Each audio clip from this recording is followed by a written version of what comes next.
Today in the show, I'm going to be answering the question, who is the Spectre?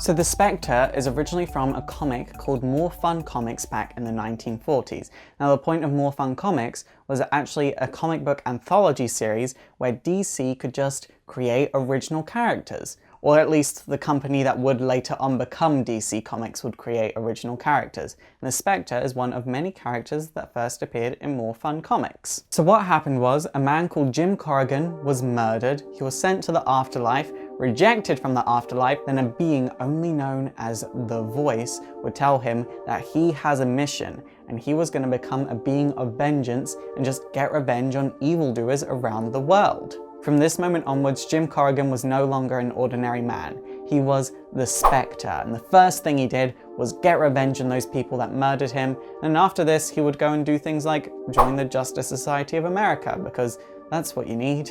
An undead ghost of vengeance on a superhero team.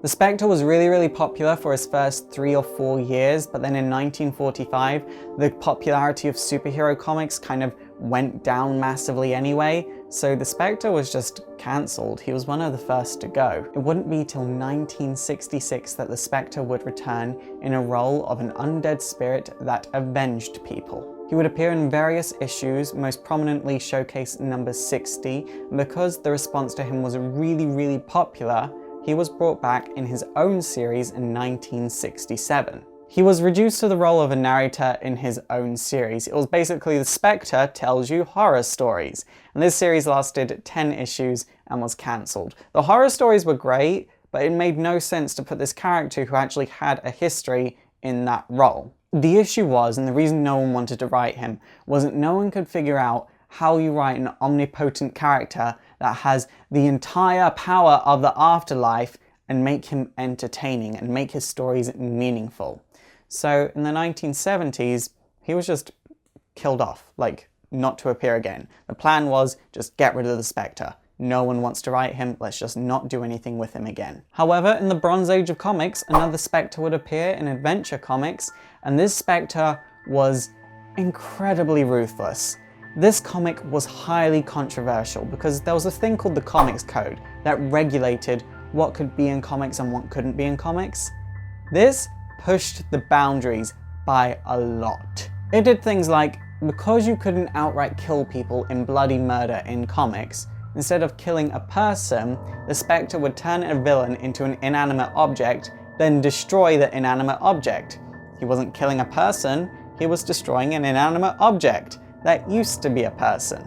Eventually the series was just pulled from the shelves completely. There were actually 3 issues written that weren't even drawn. It wouldn't be till the 1980s that these 3 issues saw the light of day, and they would finally be drawn in a whole new series called The Wrath of the Spectre that reprinted these original issues and added in those final 3. DC tried various things to keep the Spectre relevant. They put him in Swamp Thing, they made him a key player in Crisis on Infinite Earths, but nothing really clicked until he got his own series once again. This time, the Spectre was a key member of a private detective agency that specialized in cases that had something to do with the occult, and this series lasted 31 issues, and I actually enjoy what I've read of it. Shortly after the series was cancelled, the Spectre would appear in Neil Gaiman's Books of Magic, which was basically a series that featured a lot of magic characters from DC's universe, and again, that's a really good series, and you should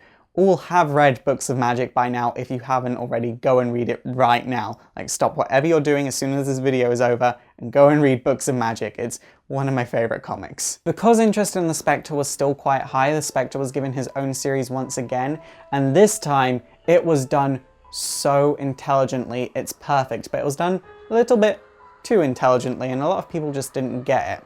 The Spectre was placed in a series of morally ambiguous situations where there wouldn't be a direct right or wrong answer for. This series was also the first series to expand the Spectre's lore and really explain what the Spectre was.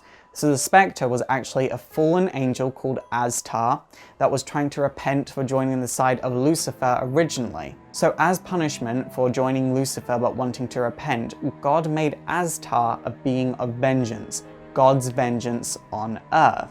But the only way Astar could make sound decisions is if he had a human host. So you want to repent? Become the embodiment of God's wrath on Earth. It's that simple, really. Jesus Christ. When Jim Corrigan finally found peace within himself, he would move on to the afterlife, meaning the Spectre needed a new host. Hal Jordan had recently passed away, and he wanted to repent for almost destroying the entire universe's parallax. So Hal Jordan became the Spectre, which is how I was introduced to the Spectre. This time, instead of being on a mission of vengeance, the Spectre was on a mission of redemption. However, after the Spectre series was cancelled, which featured Hal Jordan as the Spectre, his mission went back to vengeance. Without a host, the Spectre couldn't differentiate between crimes. It just saw all crimes as bad as each other.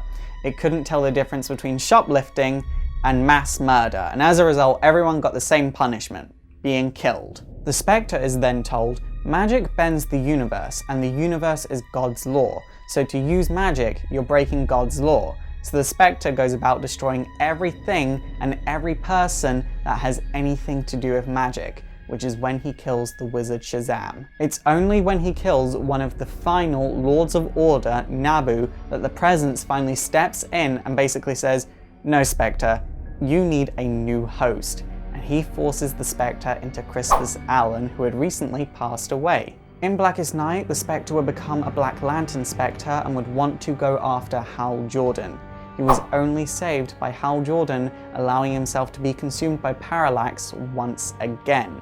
And then after this, the Spectre would go after Necron, and then Necron would easily dispose of the Spectre to no one knows where. After this, the Spectre would be present, but it wouldn't be long till the New 52, which retconned everything, including the Spectre. So the Spectre was once again Jim Corrigan. Jim Corrigan this time was a member of the Gotham City Police Department. He was tricked into his own murder, and after this he became the Spectre. I like the Spectre, but I do want to see the lore behind the Spectre expanded. Let's see God's being of mercy on Earth. Let's see God's being of depression on Earth. Though one condition is, if you are going to write the Spectre and expand upon his lore, you need to be incredibly intelligent, or just have an amazing imagination, or a combination between the both, because the Spectre is not an easy character to write. It's super effective!